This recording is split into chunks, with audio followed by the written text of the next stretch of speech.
So I've always had a rule on my show, basically. I have opinions, and you can have opinion on my opinion. But I'm not going to have an opinion on your opinion on my opinion. I'll make an exception because I think this is instructive. So I said the other day, I said, Micah Parsons is a stud athlete, but through the years, this summer I had a conversation with a general manager, and he said, don't be surprised if Dallas moves off him, even though he's in his prime, because he's not a versatile player. He's a great athlete and a great player, and he's going to be a Hall of Famer. But the Cowboys tried to use him at linebacker, and it didn't work. He doesn't have fast eyes. He's one of those classic. Hassan Reddick was this. He's a much better player than Hassan Reddick. See quarterback, go get him. See ball, go get it. There's no knock on that. He's a world-class athlete. Well, he didn't like when I said that. He put up a tweet yesterday, said, hey, we just held Saquon Barkley to 60 rushing yards. Our only losses have been holding teams to 13 points. Man, sometimes can y'all please just blankety blank? Stop giving people mics or listening to trash. So let me just say this about your great job against Saquon Barkley. 7 of 9 Philadelphia Eagle games this year, Saquon Barkley has rushed for 60 yards or less. The Dallas Cowboys held him to 60 yards. The Eagles can't run the football this year. That wasn't great defense. That is the inability due to injuries and other reasons. Philly can't run the ball this year. That's why they're not as dominant. That was not a great Packer performance. It was a consistent Eagles run game performance. So the Cowboys defense last year with Micah, 31st. The Cowboys defense this year without Micah, 31st.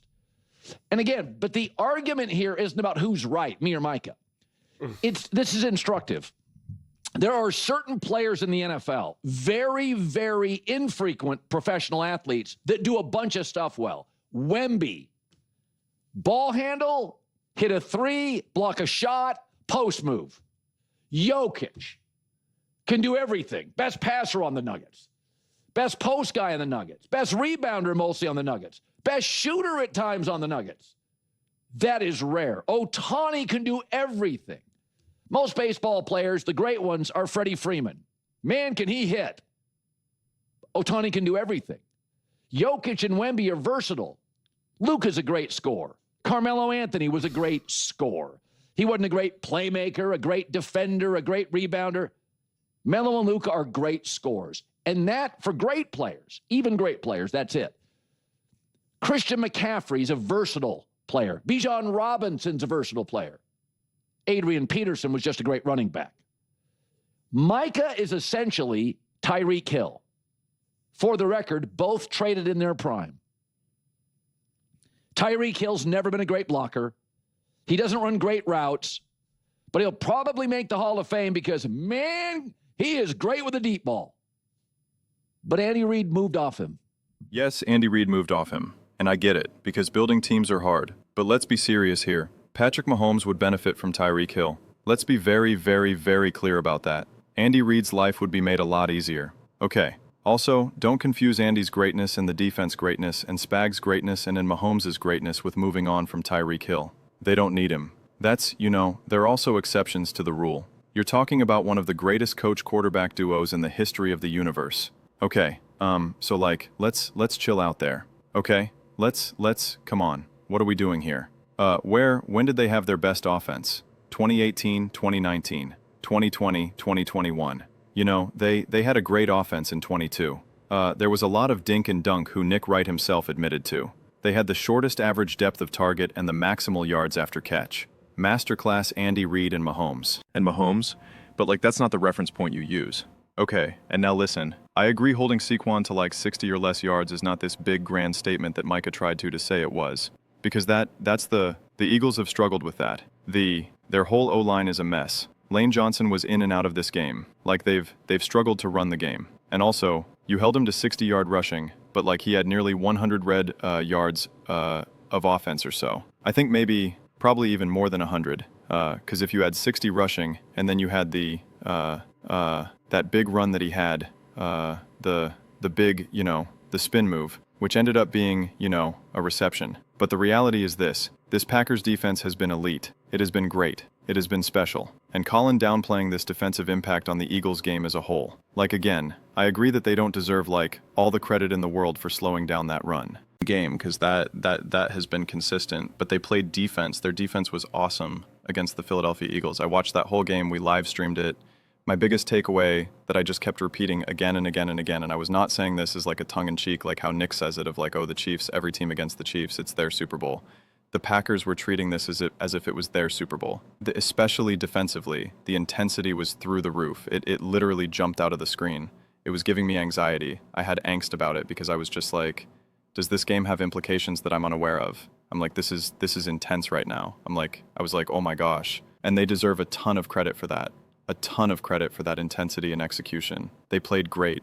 That knockout punch on Jalen Hurts, like I give all the credit to that defense for making that play happen. So like what? And that took away points off the board. That could have been a touchdown, quite frankly, the way how they were driving. At the minimum, obviously, at least a field goal. So don't downplay this right now. Jalen Hurts was getting flushed out a lot. Jalen Hurts had to make a lot of awesome plays with his legs. Whether it was a straight scramble and run for yards, or whether it was, to kind of scramble and to try to buy time, to make a throw. But that defense is brutal. That is an elite defense. And I said this last year, the Packers had the best defense against the Philadelphia Eagles in the playoffs. No question about it. No question about it. And my whole argument was for that game was like, listen, you were injured. This, that, and the third. That's fine. But at the end of the day, you got a front row seat.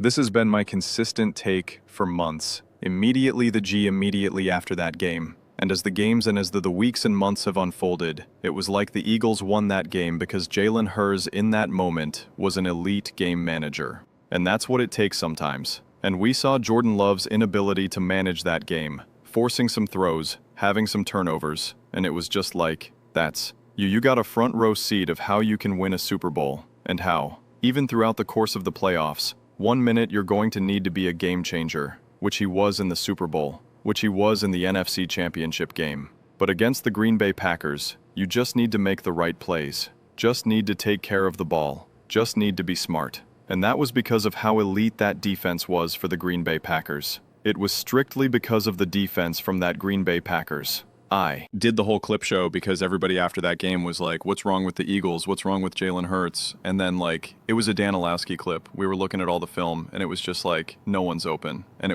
that's the way how this game was. Nobody was open for the entire game. There was a couple, 3 or 4 really nice plays, which again, there were scramble runs, they were off script. Then the Devontae Smith touchdown was just a beautiful throw and an even better catch. But they made it absolutely brutal for this Eagles team. And yes, this Eagles offense right now is not firing at all cylinders. It is not this super high-level offense that we had seen last year, for instance. And that's fine. That doesn't take away from the defensive impact that the Packers had, though. So, we don't have to downplay that. Multiple things can be true. I said it all the time. Multiple things could be true. Sometimes that only one thing could be true. It has to be this or that. Which is it? Sometimes it's, dude, 8 or 9 different things are true right now. And that's the case that we're in right now. So, has he fallen short of expectations in Green Bay? They have a top defense. Were you saying that if you add Micah now that they're guaranteed to have the number 1 defense? A scoring defense of 8 or something? I don't know. Micah's why they have that tie. Because of what he did to Dak. That was crucial. That could have massive consequences for seeding for the Green Bay Packer. It could be the difference between winning the division and not. He can only do so much. You are limited as a defensive player, no matter where you are. But, has he fallen short of expectations in Green Bay? Micah is not the story right now. He's not the story. You want the Packers to win this game 7-3? I don't. I don't. I don't know what the conversation here is. So I'm going to make a separate video about what Colin said about the whole having opinions on my opinions or whatever. Because that's literally what I do.